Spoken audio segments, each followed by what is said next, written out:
A man and a woman dancing together in three-quarter time is the absolute best metaphor and experience of romance. He takes the lead, she follows. He guides and protects her. She inspires and influences him, even as she admires him, and makes him look good to anyone who's watching. Hello, I'm Dr. Debbie, and I'm here to tell you that your wife actually wants you to take the lead. You might not know that from how things are going, however. The problem is that most men are unsure of themselves. The rest of you guys are just good at pretending you're not unsure of yourself. In both cases, men often hesitate to take the lead due to two fears. The fear that they lack the qualities of a successful leader, and the fear that they are doomed to failure in the process. While waiting for her husband to step up, a woman secretly begins to panic. That is when she takes over, but she doesn't do it well. Although she believes her husband should take the lead in the family, especially with their children, she reasons that a female leader is better than no leader. But that only makes things worse, because once a woman has taken on the leadership role, whether that happens before or after the wedding, it will be very difficult for her husband to step up to the plate. You know, a man is actually born with an innate desire to protect, to guide, and to hold the one he loves. It's a learning process, to be sure, and no man comes into this life with the skills he needs. So he will need tons and tons of affirmation along the way. As a husband, he will be held responsible before God for his family. Now, God knew it was Eve who took the first bite of the forbidden fruit, but it was Adam he came looking for. You can believe me when I say I know that women can be difficult to love sometimes. I'm one of them, remember? So, who wears the pants in your family?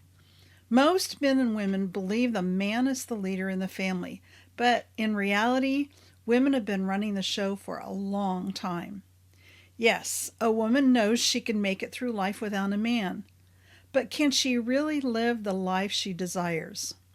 Yes, she would survive, but in taking charge, she will miss the beauty of what God intends marriage to be. She not only makes it impossible for her man to lead, but she also denies what her heart and his are both longing for.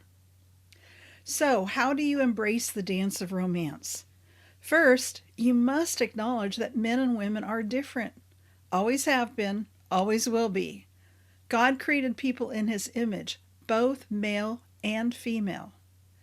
Then, you need to learn as much as you can about how the opposite sex operates. Your biology is different, and so are your life experiences. That means you have different worldviews, and your different points of view are intended to make you both stronger. In the process, you will become more aware of who you are and the purpose you have in this wonderful and challenging life. Where can you begin? Learning to embrace the dance of romance can be lots of fun, and you already have the steps programmed into your DNA. However, the challenges you've faced already changed the music on you, and it changed your dance. But believe me, you have the power to change it back. This quick start guide will help you get started, and it's totally free. After reading this 20-page guide, you'll know what a woman needs from her husband that she never says out loud, how a man learns to lead, and how a woman learns to follow. It's written for men, and it's written for women. Whether you read it together or you read it separately, it will help you get beautifully back on track.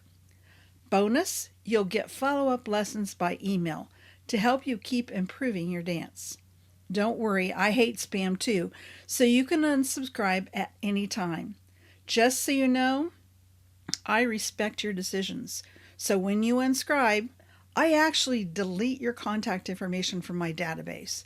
That means you'll have to resubscribe or subscribe to something else to get back on my list. And if you ever have any questions, please feel free to ask. Remember, I'm here to help.